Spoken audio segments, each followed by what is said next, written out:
नमस्कार. आदिनाथ उस्तुरे या यूट्यूब चॅनलवरती सगळ्यांचं खूप खूप स्वागत. तर शालेय स्पर्धा परीक्षा म्हणजे तिसरीपासून किंवा दुसरीपासून ते 8वीपर्यंतच्या ज्या काही शालेय स्पर्धा परीक्षा आहेत त्यामध्ये STS असेल, त्याच्यानंतर मंथन परीक्षा, मंथन राज्यस्तरीय स्पर्धा परीक्षा असेल, नवोदय 5वी स्कॉलरशिप, त्याच्यानंतर 8वी स्कॉलरशिप, तसेच NMS यासारख्या सर्व स्पर्धा परीक्षेचे मोफत मार्गदर्शन आपण या यूट्यूब चॅनलच्या माध्यमातून करत आहोत. तर 2025-26 यासाठी दररोज पूर्ण सिलेबस आपण मोफत या यूट्यूब चॅनलच्या माध्यमातून पूर्णपणे शिकवणार आहोत. तर या ठिकाणी आज आपण तुम्ही जर या चॅनलवरती जर नवीन असाल, हा व्हिडिओ जर तुम्ही प्रथम पाहत असाल तर यासाठी हा व्हिडिओ सर्व विद्यार्थ्यांना तुम्ही शेअर करा. दुसरीपासून दुसरी, तिसरी, चौथी, 5वी या ठिकाणी जे काही मुलं आहेत ते सर्व मुलं दुसरी, तिसरी, चौथी, 5वी या ठिकाणी दुसरी, तिसरी, चौथी, 5वी, 6वी, 7वी हे सर्व मुलांना तुम्ही काय करायचं आहे, या ठिकाणी हे जे पूर्ण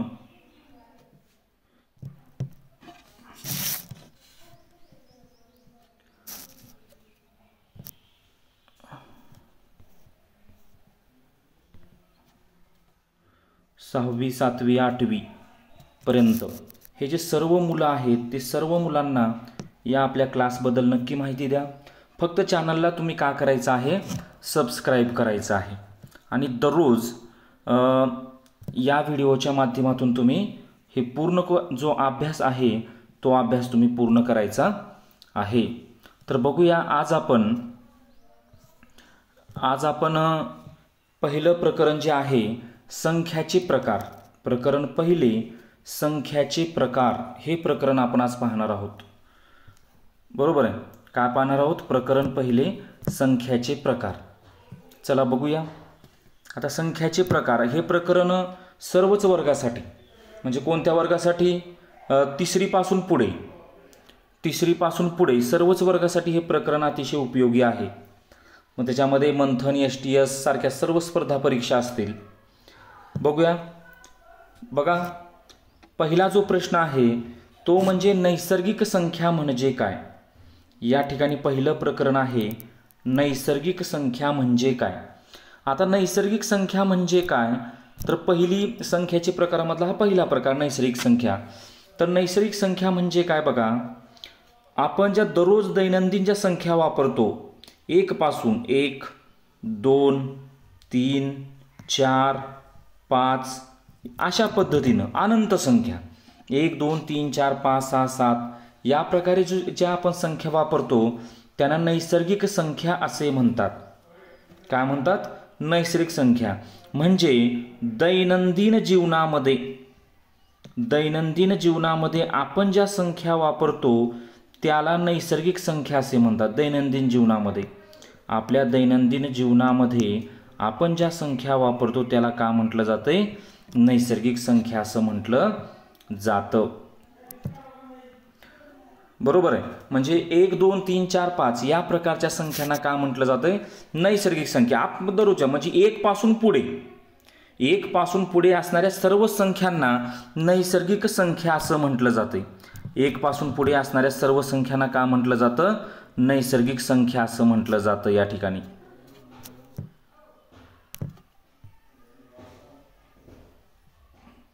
ओके, पुढे बघूया.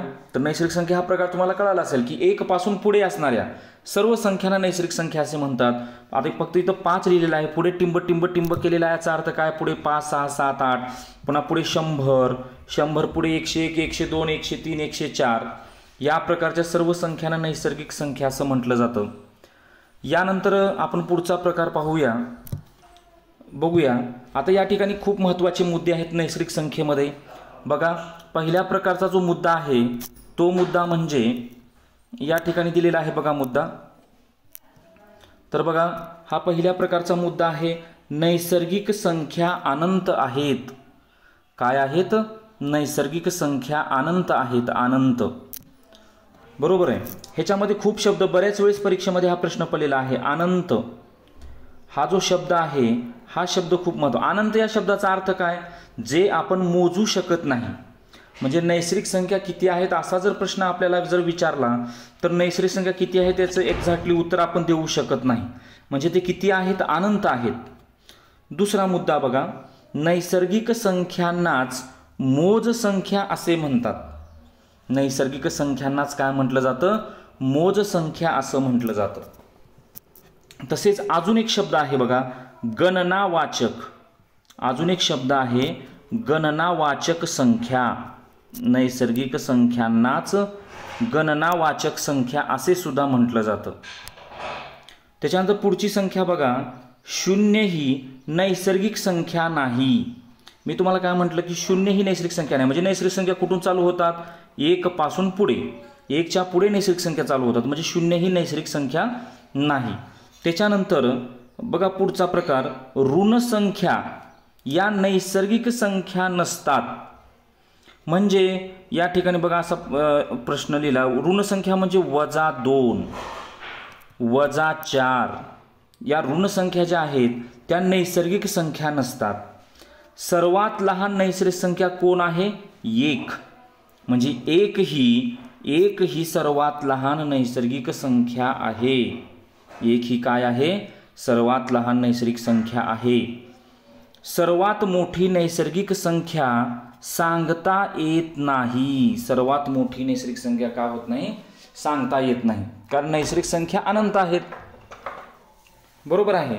म्हणजेच आपल्याला समजा असा प्रश्न विचारला की सगळ्यात मोठी नैसर्गिक संख्या, असा एक्झॅक्टली प्रश्न विचार सांगता येत नाही. समजा या ठिकाणी आपल्याला असा प्रश्न विचारला की 1 ते 100 मध्ये मोठी नैसर्गिक संख्या कोणती म्हटल्यानंतर 100. 1 ते 100 मध्ये मोठी नैसर्गिक संख्या कोणती म्हटल्यानंतर आपण 100 असं सांगू शकतो. बरोबर आहे. 1 ते 99 मध्ये किंवा 51 ते 100 मध्ये लहान नैसर्गिक संख्या कोणती म्हटल्यानंतर काय सांगता येईल आपल्याला? 51 सांगता येईल. म्हणजे सर्वात मोठी आणि सर्वात फक्त असा आकडा दिल्यानंतर आपल्याला सांगता येतं, परंतु अनंत सर्वात मोठी नैसर्गिक संख्या सांगता येत नाही या ठिकाणी. म्हणजे हे जे मुद्दे आहेत की नैसर्गिक संख्या अनंत आहे, नैसर्गिक संख्यांनाच मोज संख्या असे म्हणतात, तसेच त्याला गणनावाचक संख्या असे सुद्धा म्हणतात. 0 ही नैसर्गिक संख्या नाही. ऋण संख्या या नैसर्गिक संख्या नसतात. बरोबर आहे. ऋण संख्या या नैसर्गिक संख्या नसतात. सर्वात लहान नैसर्गिक संख्या 1 आहे. तसेच सर्वात मोठी नैसर्गिक संख्या आपण सांगू शकत नाही. पुढे बघा, पुढचा प्रकार आपण पाहूया, समसंख्या. खूप सोपा प्रकार आहे. समसंख्या म्हणजे काय? तर समसंख्या म्हणजे ज्या संख्येच्या एकक स्थानी, कुठे? ज्या संख्येच्या एकक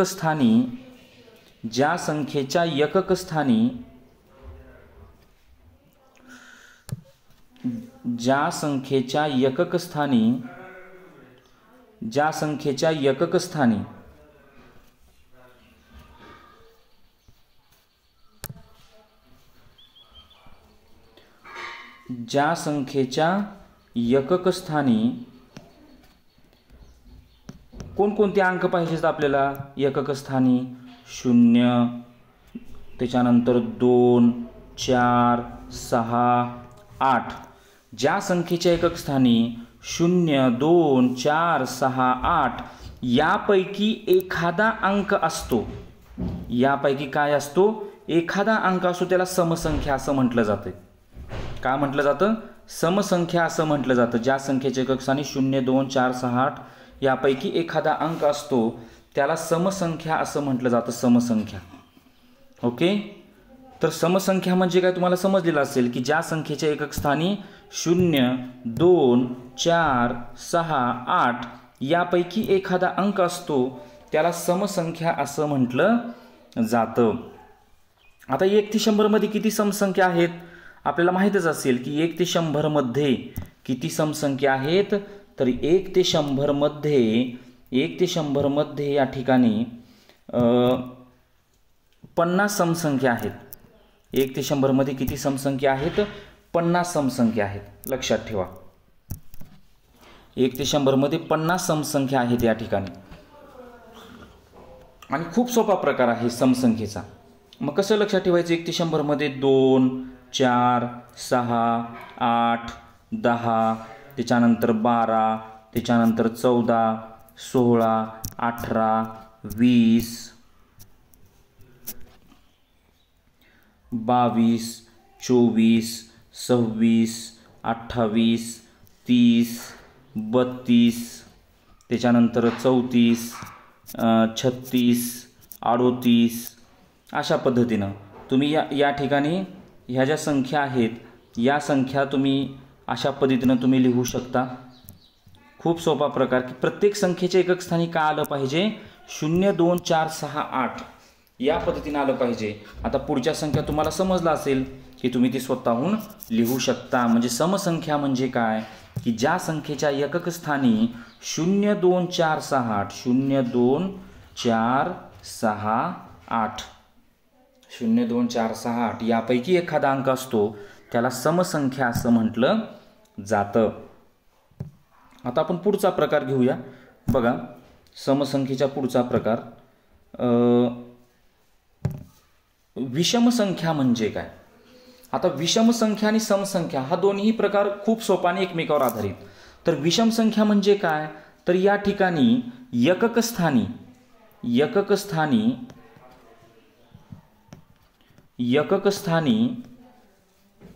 ज्या पद्धतीने समसंख्येमध्ये 5 अंक होते तसेच या ठिकाणी एकक स्थानी 1, 3, 5, 7, 9 एकक स्थानी कोणकोणते अंक पाहिजेत? 1, 3, 5, 7, 9 यापैकी जर एखादा अंक असेल तर त्याला विषम संख्या असं म्हटलं जातं. यापैकी एखादा अंक असेल तर त्याला काय म्हटलं जातं? याला विषम संख्या असं म्हटलं जातं. आणि 1 ते 100 मध्ये 50 विषम संख्या आहेत. 1 ते 100 मध्ये 50 विषम संख्या आहेत. बरोबर आहे. 1 ते 100 मध्ये 50 विषम संख्या आहेत. आता 1 ते 100 मध्ये 50 विषम संख्या कशा काढायच्या? 9 झाल्यानंतर पुन्हा 11, त्याच्यानंतर 13, त्याच्यानंतर 15, त्याच्यानंतर 17, त्याच्यानंतर 19, त्याच्यानंतर 21, त्याच्यानंतर 23, 25. बघा प्रत्येकाच्या एकक स्थानी काय आहे? बघा 1. प्रत्येकाच्या एकक स्थानी काय काय आहे? बघा 1, 3, 5, 7, 9. पुन्हा 1, 3, 5, 7, 9 अशा पद्धतीनं तुम्ही पुढच्या संख्या विषम संख्या काढू शकता. म्हणजे विषम संख्या आणि समसंख्या. समसंख्येच्या एकक स्थानी काय? समसंख्येच्या एकक स्थानी 0, 2, 4, 6, 8 समसंख्येच्या एकक स्थानी 0, 2, 4, 6, 8 आणि विषम संख्येच्या एकक स्थानी 1, 3, 5, 7, 9 विषम संख्येच्या एकक स्थानी कोणकोणते अंक? 1, 3, 5, 7, 9 हे अंक. यापैकी एखादा जर अंक असेल तर त्याला विषम संख्या असं म्हटलं जातं. आता त्याबद्दल काही महत्त्वाचे मुद्दे बघूया आपण. बघा तर महत्त्वाचे मुद्दे या ठिकाणी की दोन क्रमवार समसंख्यामध्ये 2चा फरक असतो. कोणत्याही 2 क्रमवार समसंख्या असतील, बरोबर आहे, कोणत्याही 2 क्रमवार समसंख्या असतील तर त्यामध्ये 2चा फरक असतो, असणारच, बरोबर आहे. कारण समसंख्या कोणत्याही समसंख्या बघा आपण आताच पाहिलं समसंख्या 2 आणि 4 मध्ये समसंख्या 2 आणि 4 ह्याच्यामध्ये कितीचा फरक आहे? 2 आणि 2 4, 4 आणि 2 6, 6 आणि 2 8, 8 आणि 2 10, 10 आणि 2 12, 12 आणि 2 14. म्हणजे प्रत्येक समसंख्येमध्ये कितीचा फरक असतो? 2चाच फरक असतो. म्हणजे 2 क्रमवार समसंख्यामध्ये 2चा फरक असतो. त्याच्यानंतर पुढचा मुद्दा आहे तर मसावीचा विषय आलेला आहे की 2 क्रमवार समसंख्यांचा मसावी हा 2च असतो. 2 क्रमवार समसंख्यांचा मसावी हा 2च असतो. अतिशय महत्त्वाचा मुद्दा आहे हा. सगळ्यांनी व्यवस्थित आपल्या वहीमध्ये हे मुद्दे लिहून घ्यायचे आहेत. 2 क्रमवार समसंख्यांचा मसावी हा काय असतो? 2 असतो. त्यानंतर पुढे बघा 2 क्रमवार विषम संख्यामध्ये सुद्धा कितीचा फरक असतो? 2चाच फरक असतो. आता विषम संख्येमध्ये सुद्धा 2चाच फरक असणार. म्हणजे कसं या ठिकाणी बघा 1 आणि 2 3, 3 आणि 2 5, 5 आणि 2 7, 7 आणि 2 9, 9 आणि 2 11, 11 आणि 2 13. म्हणजे विषम संख्येमध्ये सुद्धा या ठिकाणी कितीचा फरक असतो? 2चाच फरक असतो. बरोबर आहे. म्हणजे हा पण मुद्दा खूप महत्त्वाचा आहे. त्याच्यानंतर बघा, 2 क्रमवार विषम संख्यांचा मसावी. 2 क्रमवार विषम संख्यांचा मसावी हा किती असतो? 1 असतो. 1. 2 क्रमवार विषम संख्यांचा मसावी हा 1 असतो. तर लसावी हा त्या 2 संख्येचा गुणाकार असतो. फक्त हे मुद्दे लिहून घ्या, कारण आपण पुन्हा मसावी लसावीमध्ये हे प्रकरण पाहणारच आहोत.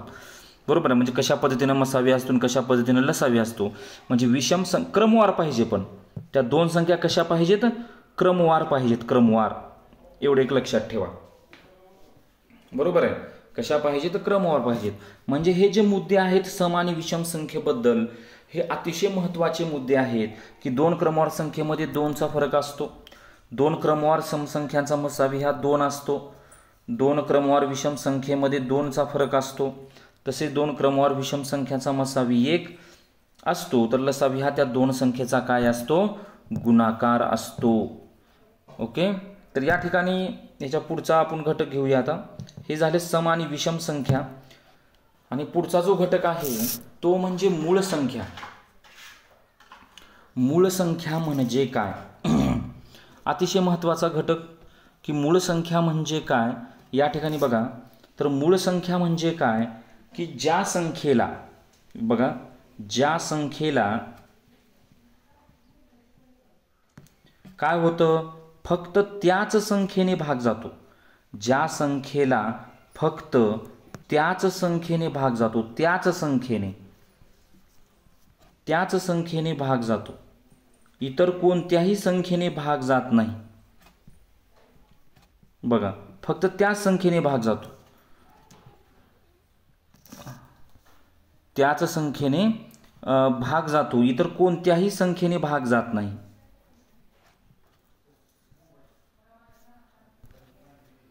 त्याच संख्येने भाग जातो.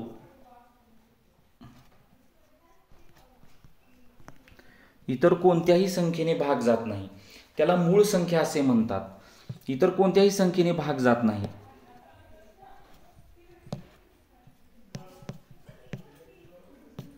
इतर कोणत्याही संख्येने भाग जात नाही. ज्या संख्येला फक्त त्याच संख्येने भाग जातो, इतर कोणत्याही संख्येने भाग जात नाही, त्याला मूळ संख्या असे म्हणतात. म्हणजे तुम्ही ही जी व्याख्या मी सांगत आहे ती व्याख्या लिहून घेत चला की ज्या संख्येला फक्त त्याच संख्येने भाग जातो त्याला मूळ संख्या असं म्हटलं जातं. ज्या संख्येला फक्त त्याच संख्येने भाग जातो त्याला मूळ संख्या असं म्हटलं जातं. म्हणजे अशा कोणत्या कोणत्या संख्या आहेत बघा. उदाहरणामध्ये आता आपण संख्या घेतली 2.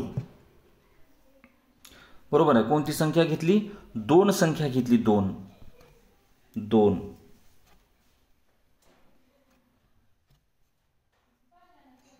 आता 2 संख्या घेतली. 2ला कशाने भाग जातो? 2नेच भाग जातो. 2ला 2नेच भाग जातो. त्याच्यानंतर 3ला 3नच भाग जातो. आता 4 घेतली. 4ला कशाने भाग जाईल? 4ला 2ने भाग जातो. त्याच्यामुळे 4 घेतली. 2 2 4. त्याच्यानंतर 5 घेतली. 5ला 5ने भाग जातो. 6ला 3ने भाग जातो. त्यामुळे 6 ही संख्या घ्यायची नाही. 6ला 3ने भाग जातो. त्याच्यामुळे 6 ही संख्या घ्यायची नाही. बरोबर आहे. मग 6 झाल्यानंतर कोणती संख्या? 7. बघा, म्हणजे 1 ते 100 मध्ये मूळ संख्या कोणकोणत्या आहेत ते मी तुम्हाला डायरेक्ट लिहून देतो. 2 3 5 7. त्याच्यानंतर 11. त्याच्यानंतर 13. त्याच्यानंतर 17. त्याच्यानंतर 19. 23. 25. 27 नाही 29. 31. 31 झाल्यानंतर 37. 39. 41. 43. 47. 47 झाल्यानंतर 53. 53. 59. 61. 67. 71. 73. 79. 79 झाल्यानंतर 83. 89 आणि 97. 89 आणि 97 या ठिकाणी. तर या ठिकाणी बघा 1 2 3 4 5 6 7 8 9 10 11 12 13 14 15 16 17 18 19 20 21 22 23 24 25 अशा पद्धतीने 1 ते 100 मध्ये किती मूळ संख्या आहेत? 25 मूळ संख्या आहेत. म्हणजे या अशा संख्या आहेत की त्याला कुठल्याच संख्येनं भाग जात नाही किंवा पाड्यामध्ये नसलेल्या संख्या फक्त त्याच पाड्यामध्ये असणार. बघा ही 17 19 23 29 31 ह्या जो संख्या आहेत ते त्याच पाड्यामध्ये असणार या ठिकाणी. म्हणजे मूळ संख्या म्हणजे काय ते तुम्हाला समजलेलं असेल. बरोबर आहे. आता मूळ संख्येबद्दलचे महत्त्वपूर्ण मुद्दे आपण या ठिकाणी पाहणार आहोत. बघा जो पहिला जो मुद्दा आहे, 2 ही एकमेव अशी समसंख्या आहे.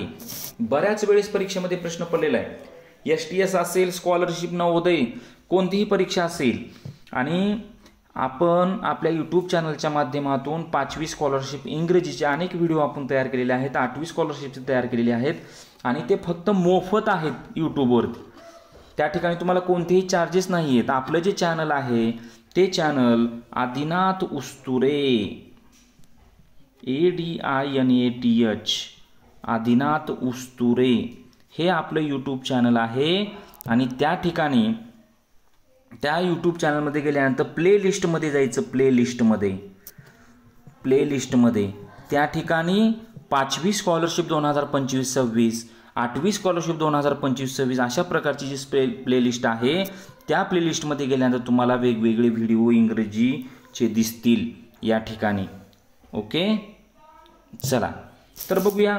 2 ही एकमेव समसंख्या आहे. बघा 2 ही समसंख्या आहे आणि ती काय आहे? मूळ संख्या आहे. मूळ संख्या काय आहे? मूळ संख्या आहे. 2 ही एकमेव समसंख्या आहे जी मूळ संख्या आहे. ओके, बाकी कोणतीच अशी समसंख्या नाही, ती मूळ आहे. म्हणजे एकच समसंख्या आहे ती मूळ आहे. ती म्हणजे कोणते? 2. पुढचा प्रश्न. 1 ते 100 पर्यंत 25 मूळ संख्या आहेत. 1 ते 100 पर्यंत काय आहे? 25 मूळ संख्या आहेत. लक्षात ठेवा.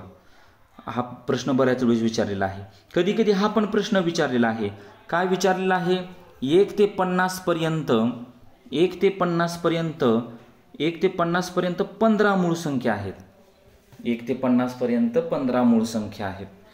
तसेच आता हा प्रश्न 1 ते 25 पर्यंतच्या मूळ संख्येची बेरीज. बघा हा प्रश्न मी मुद्दामून या ठिकाणी घेतलेला आहे की आकडा कोणता आहे? 100. बरोबर आहे. तर 1 ते 25 पर्यंतच्या ज्या काही मूळ संख्या आहेत, आता आपण पाहिल्या मूळ संख्या. बरोबर आहे. 1 ते 25 पर्यंतच्या म्हणजे कुठून कुठपर्यंत? बघा 1 ते 25 पर्यंत म्हणजे कुठून कुठपर्यंत? हे बघा 1 ते 25 पर्यंत म्हणजे इथपर्यंत.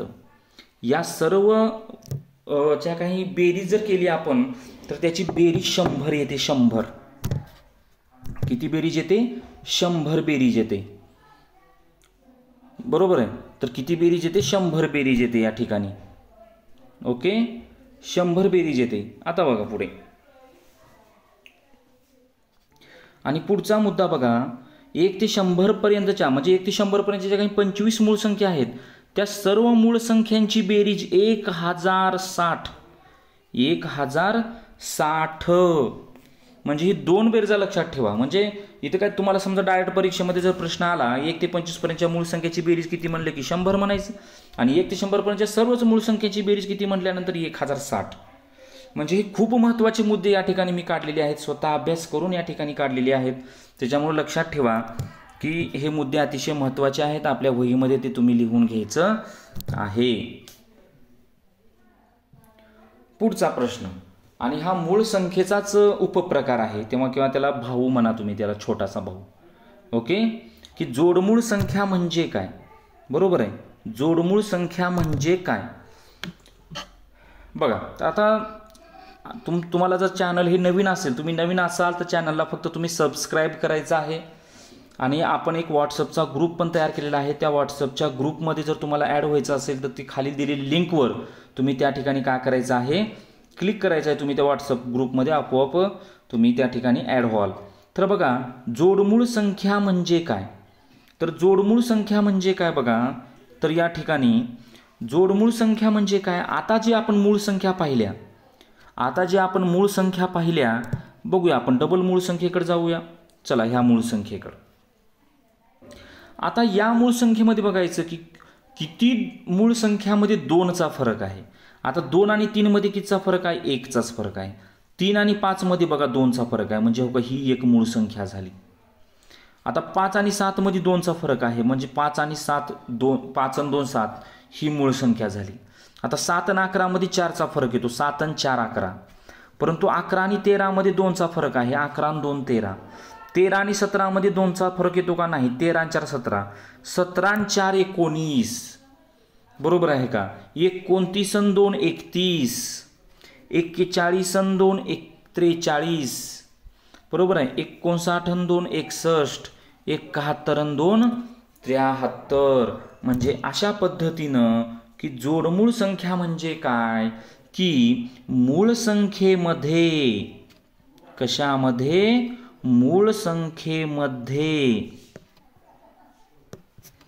2चा फरक असतो. मूळ संख्येमध्ये कितीचा फरक असतो?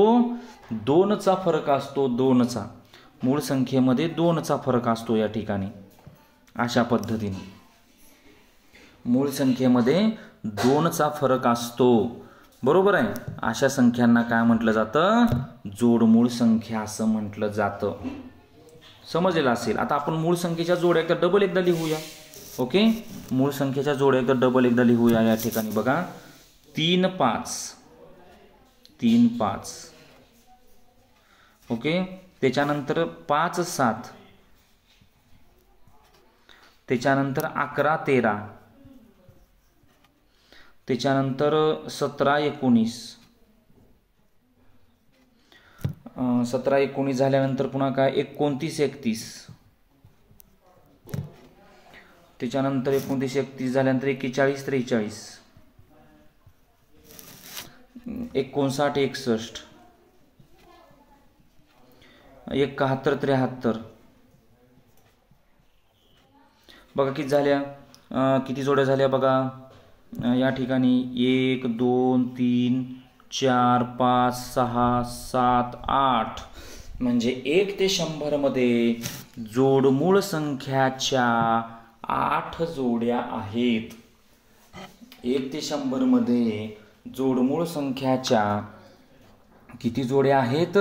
8 जोड्या आहेत. समजलं जोडमूळ संख्या? काही शंका असेल तर नक्की तुम्ही कमेंट करा. आता पुढचा जो प्रकार आहे, पूर्णांक संख्या म्हणजे काय? बघा आता पूर्णांक संख्या म्हणजे काय?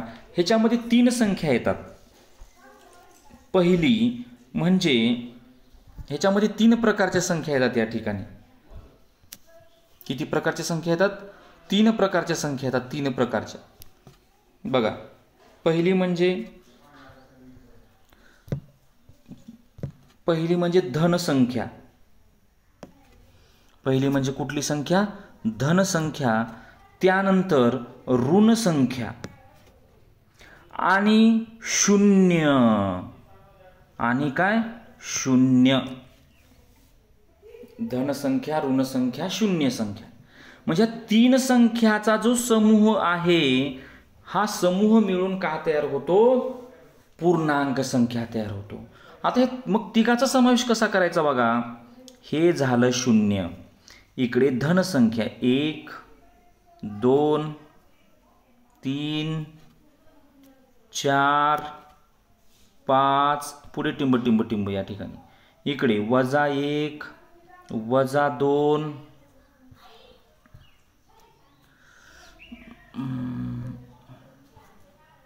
-1 -2. एक मिनिट, थोडं वेगळा कलर घेतो इकडे. बघा -1 -1 -2 -3, इकडे अनंत. म्हणजे बघा या ठिकाणी ही जी शून्य संख्या आहे, शून्याच्या उजवीकडे धनसंख्या. कसली संख्या? शून्याच्या उजवीकडे धनसंख्या. शून्याच्या उजवीकडे धनसंख्या. शून्याच्या डावीकडे ऋण संख्या आणि मध्ये काय हा शून्य आणि ह्या तिघाचा समूह मिळून का तयार होतं पूर्णांक संख्या तयार होतं पूर्णांक संख्या समजलं का 0 1 2 3 4 5 या ठिकाणी 6 7 इकडे सगळे धनसंख्या शून्याच्या डावीकडे ऋण संख्या -1 -2 -3 -4 या ठिकाणी ओके। आता बघा आपण याबद्दल काही माहिती पाहणार आहोत पूर्णांक संख्याबद्दल म्हणजे नेमकं काय आहे पूर्णांक संख्येचे महत्त्वाचे मुद्दे बघा पूर्णांक संख्येचे महत्त्वाचे मुद्दे कोणकोणते आहेत ते बघा। तर या ठिकाणी पूर्णांक संख्येचे महत्त्वाचे जे मुद्दे आहेत ते मुद्दे आपण बघूया। शून्य ही आपण आताच पाहिलं मध्यवर्ती पूर्णांक संख्या आहे।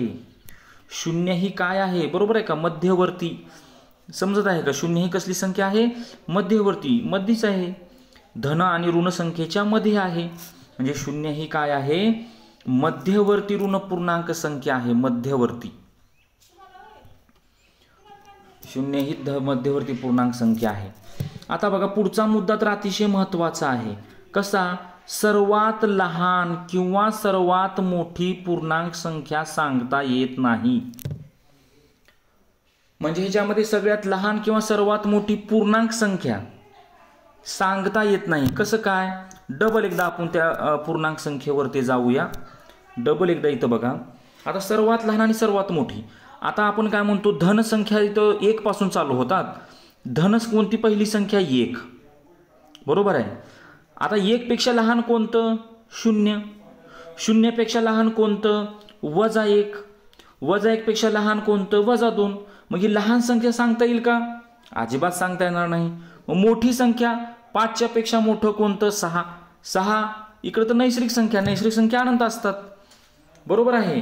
म्हणजे या ठिकाणी हा जो दुसरा जो मुद्दा आहे की सर्वात लहान आणि सर्वात मोठी पूर्णांक संख्या सांगता येत नाही अजिबात सांगता येत नाही बरोबर आहे। परंतु समजा असा प्रश्न विचारला की काय सर्वात मोठी ऋण पूर्णांक संख्या सांगा म्हणजे धन पूर्णांक आणि ऋण पूर्णांकावर प्रश्न विचारतो त्या ठिकाणी आपण उत्तर सांगू शकतो म्हणजे कसं की सर्वात मोठी ऋण पूर्णांक संख्या -1 आहे। नीट लक्ष घ्या की धन संख्येच्या विरुद्ध संख्या ऋण पूर्णांक असतात धन संख्येच्या विरुद्ध पूर्ण संख्या कोणत्या असतात ऋण पूर्णांक असतात आणि सर्वात मोठी ऋण पूर्णांक संख्या कोणती आहे -1 आहे आणि सर्वात लहान धन पूर्णांक संख्या कोणती आहे 1 आहे। खूप गमतीशीर भाग आहे हा समजून घ्यावं लागते। इथं बघा त्यानं काय म्हटले आताचा मुद्दा काय होता बघा आताचा मुद्दा सर्वात मोठी ऋण पूर्णांक संख्या -1 सर्वात मोठी ऋण -1 ही मोठी आहे ऋण मध्ये मोठी आणि धन मध्ये ही 1 लहान आहे आणि ही काय आहे मोठी आहे लक्षात ठेवा हे लहान मोठं मोठं मोठं इकडे मोठं होत जातं आणि ही मोठी म्हणजे इकडे चढता क्रम आहे आणि इकडे उतरता क्रम आहे -1 काय आहे मोठी संख्या आहे ती -1 काय आहे मोठी संख्या आहे आणि 1 ही काय आहे लहान संख्या आहे लहान संख्या त्याच्यामधला फरक लक्षात घ्या की धन आणि ऋण बऱ्याच मंथन परीक्षेमध्ये 8वी स्कॉलरशिपला तर पूर्णांक संख्या हे प्रकरणच आहे बरोबर आहे। मोठी संख्या आहे म्हणजे -1 ही ऋण पूर्णांक सगळ्यात मोठी संख्या आहे। मग या ठिकाणी बघा की सर्वात लहान ऋण पूर्णांक संख्या सांगता येते का अजिबात नाही कारण -1 पेक्षा लहान -2 -2 पेक्षा लहान -3 -3 पेक्षा लहान -4 या पद्धतीनं आणि या ठिकाणी सर्वात लहान धन पूर्णांक संख्या कोणती आहे 1 आहे परंतु सर्वात मोठी धन पूर्णांक संख्या सांगता येईल का अजिबात नाही। म्हणजे या ठिकाणी हा जो घटक आहे पूर्णांक संख्येचा हा पूर्णांक संख्येचा घटक खूप समजणं तुम्हाला खूप गरजेचं आहे। म्हणजे इथं अजून 2 मुद्दे मी ऍड करायला पाहिजे होते परंतु केले नाही की सर्वात मोठी ऋण पूर्णांक संख्या -1 आहे परंतु लहान सांगता येत नाही लहान सांगता येत नाही व सर्वात लहान धन पूर्णांक संख्या 1 आहे परंतु मोठी सांगता येत नाही या ठिकाणी मोठी का करता येत नाही सांगता येत नाही। पुढे बघा पुढे पुढचा जो मुद्दा आहे, शून्य ही धन पूर्णांक ही नाही व ऋण पूर्णांक ही नाही. शून्य ही धन पूर्णांक ही नाही व ऋण पूर्णांक ही नाही. ती धन पण नाही आणि ऋण पण नाही शून्य ही. बरोबर आहे. शून्य ही धन पूर्णांकी नाही आणि ऋण पूर्णांकी नाही. शून्याला कोणतंही चिन्ह लावलं जात नाही. म्हणजे या ठिकाणी बघा, पूर्णांक संख्येबद्दलचे हे जे महत्त्वाचे मुद्दे आहेत ते अतिशय महत्त्वाचे मुद्दे आहेत. ते तुम्ही काय करायचं आहे, आपल्या वहीमध्ये व्यवस्थित लिहून घ्यायचं आहे. पुढचा प्रकार, पूर्ण संख्या म्हणजे काय? पुढचा प्रकार काय आहे? पूर्ण संख्या म्हणजे काय? आता पूर्ण संख्या म्हणजे काय ते आपण पाहणार आहोत. आपण जी संख्या पाहिली कोणती? नैसर्गिक संख्या. नैसर्गिक संख्या कधी कुठं चालू होते हो? 1 पासून. 1, 2, 3, 4 अशा पद्धतीनं अनंत पुढे. मग पूर्ण संख्येमध्ये आणि नैसर्गिक संख्येमध्ये एकच फरक आहे, तो म्हणजे कोणता? पूर्ण संख्येची सुरुवात शून्यापासून होते. बरोबर आहे. पूर्ण संख्या म्हणजे काय? की पूर्ण संख्या म्हणजे त्या ठिकाणी 0, 1, 2, 3, 4 यापासून पूर्ण संख्या चालू होते. एवढाच फरक ह्याच्यामध्ये आहे. यामध्ये काय असं काही वेगळा या ठिकाणी फरक नाहीये. त्याच्यामुळे लक्षात ठेवा की पूर्ण संख्या म्हटलं की त्या ठिकाणी 0, 1, 2, 3, 4 शून्य व नैसर्गिक संख्या यांचा जो समूह असतो त्याला पूर्ण संख्या असं म्हटलं जातं. यामध्ये असं काही वेगळी घटक घ्यायची गरज नाही. पुढचा प्रश्न बघा, संयुक्त संख्या म्हणजे काय? संयुक्त संख्या. आता हा जो प्रकार आहे खरं तर तो वरी घ्यायला पाहिजे होता मूळ संख्येनंतर, परंतु तो आता घेतला. ठीक आहे, काय अडचण नाही. तर संयुक्त संख्येची सोपी व्याख्या सांगतो मी, की आपण वरी पाहिलं बघा. का पाहिलं? मूळ संख्येची पाहिलं, मूळ संख्या. बरोबर आहे. का पाहिलं? मूळ संख्या पाहिलं. या ठिकाणी बघा 1 ते 100 पर्यंत किती मूळ संख्या आहेत? 25 मूळ संख्या आहेत. 1 ते 100 पर्यंत 25 मूळ संख्या आहेत.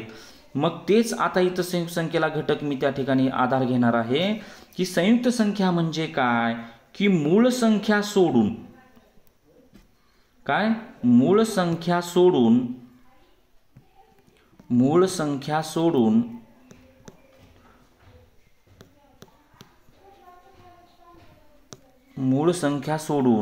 राहिलेल्या संख्यांना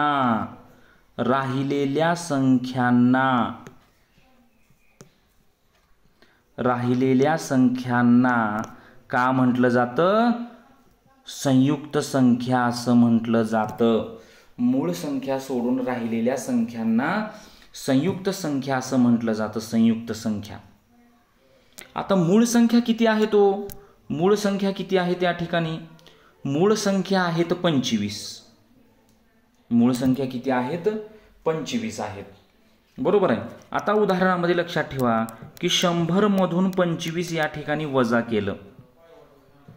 मग 100 मधून 25 वजा केल्यानंतर किती आलं? 75. 100 मधून 25 वजा केल्यानंतर किती आलं? 75.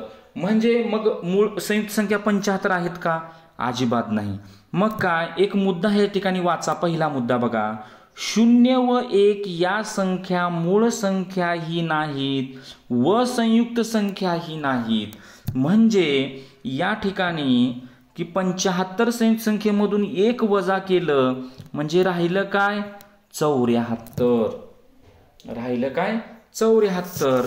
म्हणजे या ठिकाणी संयुक्त संख्या किती आहेत? 74 संयुक्त संख्या आहेत. कोणत्या संयुक्त संख्या आहेत? 74 संयुक्त संख्या आहेत या ठिकाणी. बरोबर आहे. आता या ठिकाणी मूळ संख्या सोडून राहिलेल्या सर्व संख्यांना काय म्हटलं जाते? की संयुक्त संख्या असं म्हटलं जातं या ठिकाणी. बरोबर आहे. मूळ संख्या सोडून करायचं आहे. तर बघूया आपण आता मूळ संख्या सोडून आपण लिहूया संख्या. बरोबर आहे. आता 1 तर मूळ ही नाही आणि संयुक्त नाही. 2 समसंख्या आहे. 2 मूळ संख्या आहे. 3 मूळ संख्या आहे. म्हणजे पहिली विषम संख्या जी आहे, पहिली संयुक्त संख्या जी आहे ती म्हणजे 4. त्याच्यानंतर पुढची 6, त्याच्यानंतर पुढची 8, 9, 10. बरोबर आहे का? 8, 9, 10, 12, त्याच्यानंतर 14, त्याच्यानंतर 15, 16, 18, 20, 21, 22, 24, अंक थोडे ओळखून घ्या, 25, त्याच्यानंतर 26, 27, 28, 30, 32, 33, 34, 35,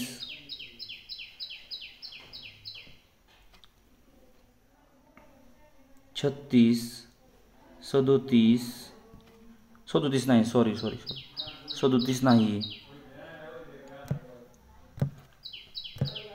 38, 39, 40, 42, 44, 45, 46, 48, 49, 50, 51, 52, 52 झाल्यानंतर 54, 55, 56, 57, 58,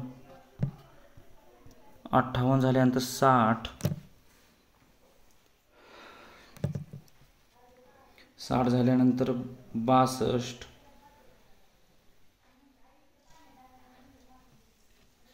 63, 64,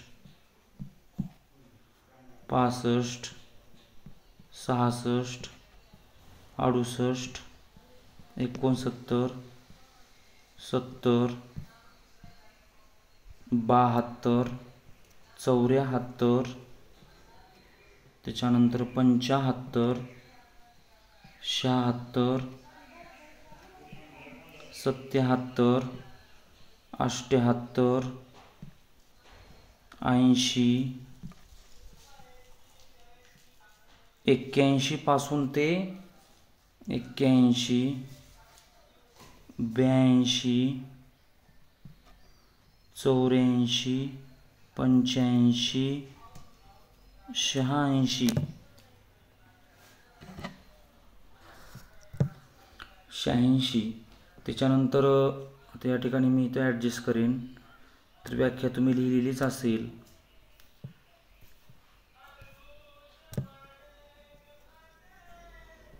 शहाऐंशी झाल्यानंतर बघा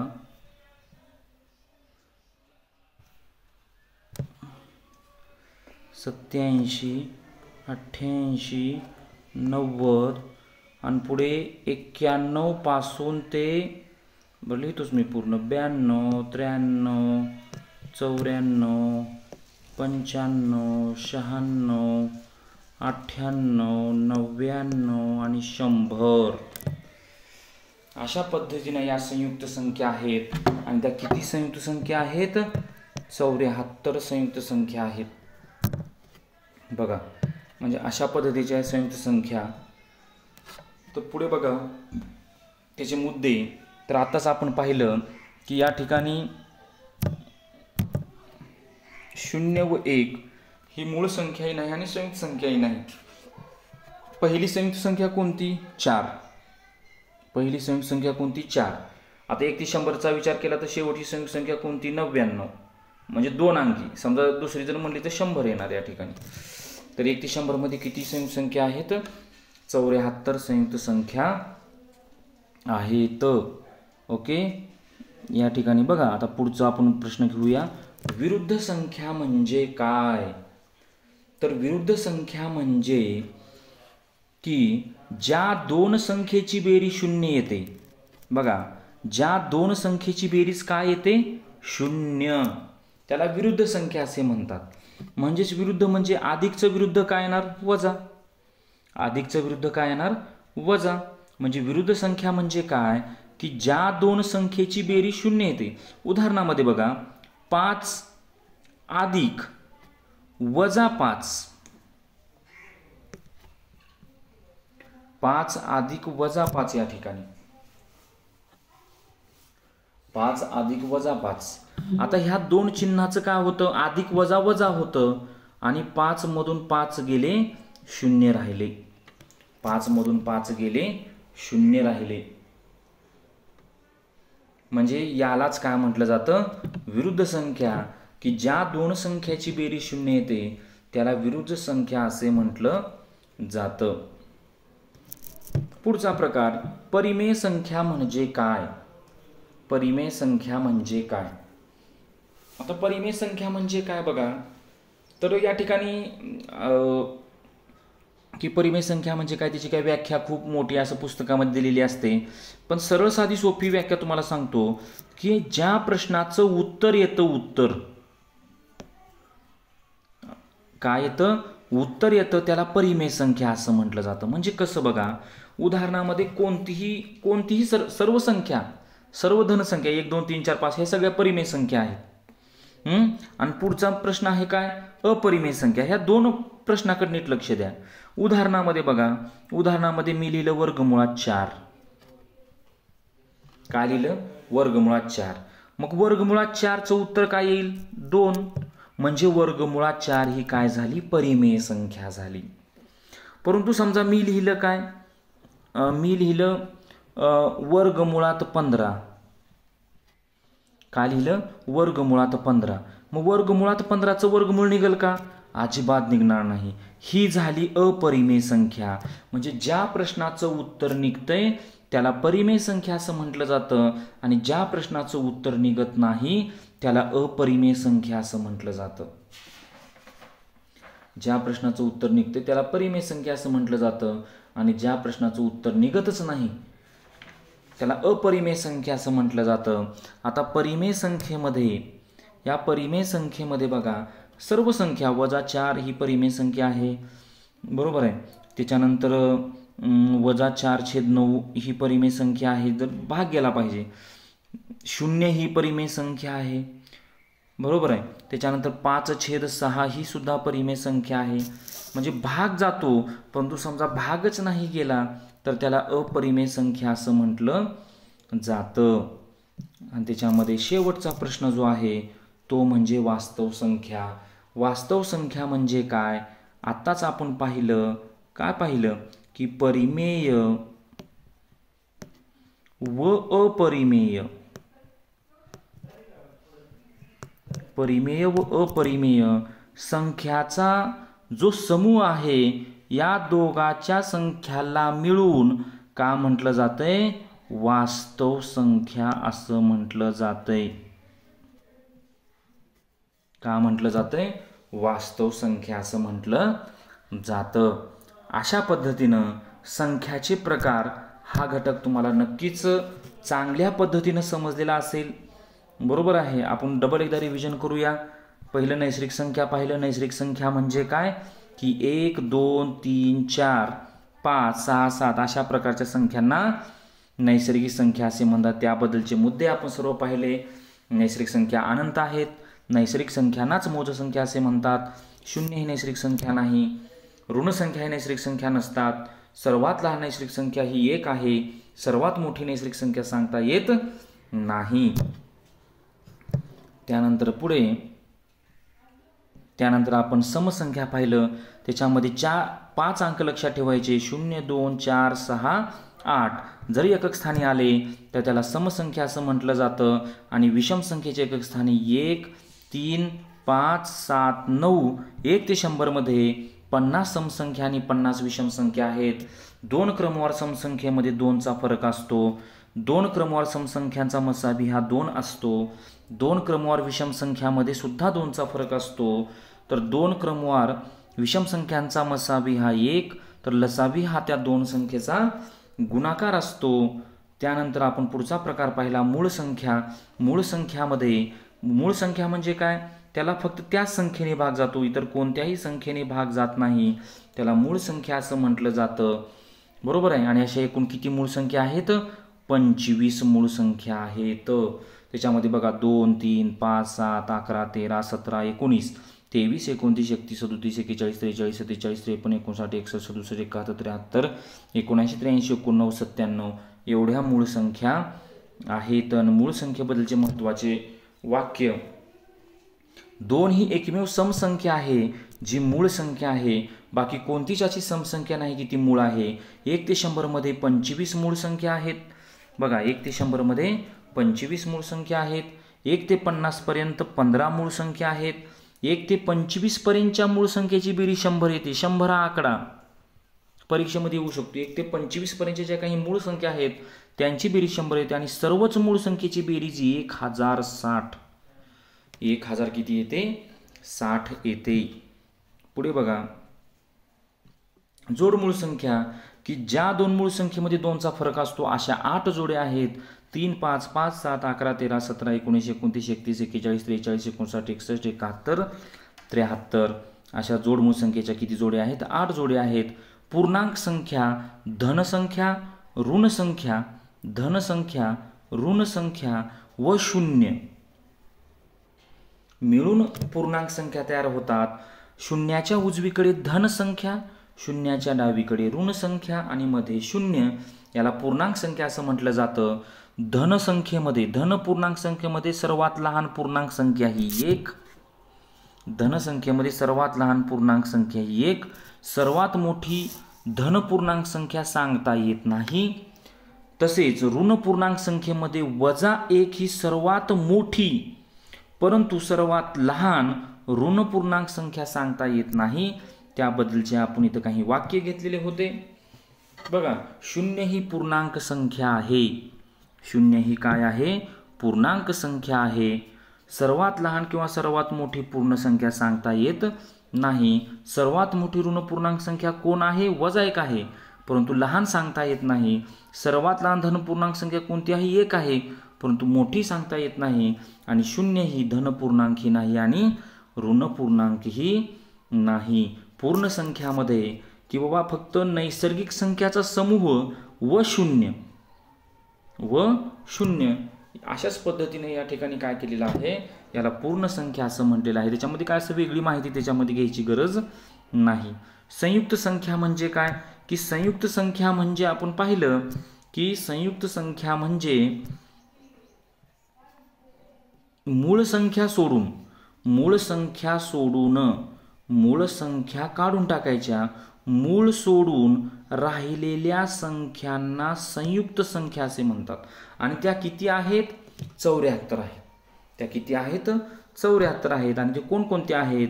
4, 6, 8, 9, 10, 12, 14, 15, 16, 18, 20, 21, 22, 24, 25, 26, 27, 28, 30, 32, 33, 34, 35, 36, 38, 39, 40, 42, 44, 45, 46, 48, 49, 50, 51, 52, 54, 55, 56, 57, 58, 60, 62, 63, 64, 65, 66, 68, 69, 70, 72, 73, 74, 76, 77, 78, 80, 81, 82, 83, 84, 85, 86. बरोबर आहे. त्याच्यानंतर 87, 88, 90, 91, 92, 93, 94, 95, 96, 98, 99, 100 एवढ्या संख्या ह्या काय आहेत? संयुक्त संख्या आहेत. आणि त्याबद्दलचे महत्त्वाचे वाक्य, पहिलं तर वाक्य खूप महत्त्वाचं आहे की 0 व 1 ही या संख्या मूळ संख्याही नाहीत व संयुक्त संख्याही नाही. बरोबर आहे. आणि 4 ही सर्वात लहान संयुक्त संख्या आहे किंवा मोठी तुम्ही 99 किंवा 100 दोन अंकी म्हणलं तरी. आणि 1 ते 100 मध्ये 74 संयुक्त संख्या आहेत. हे आपण आता पाहिलेलं आहे. विरुद्ध संख्या म्हणजे की ज्या दोन संख्येची बेरीज 0 येते, ज्या दोन समान किमतीच्या, याच्यामध्ये महत्त्वाचा मुद्दा अजून एक सांगायचा राहिला, समान किंमत पाहिजे. समान किमतीच्या संख्या, समान किंमत असणाऱ्या संख्या म्हणजे 5 वजा 5 आणि त्याला त्यांची बेरीज करायची. बघा या ठिकाणी एक उदाहरण करून तुम्हाला दिलेलं आहे. त्या ठिकाणी परिमेय संख्या ज्याचं उत्तर निघतंय त्याला परिमेय संख्या असं म्हटलं जातं. ज्याचं उत्तर निघत नाही त्याला अपरिमेय संख्या असं म्हटलं जातं. आणि त्याच्यानंतर शेवटचा जो प्रकार होता तो म्हणजे वास्तव संख्या. वास्तव संख्या म्हणजे काय? तर परिमेय व अपरिमेय संख्याच्या समूहाला वास्तव संख्या असं म्हटलं जातं.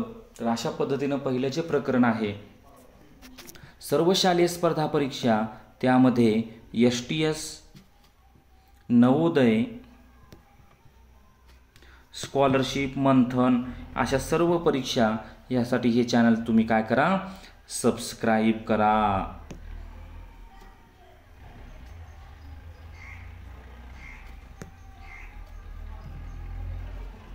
ओके, धन्यवाद.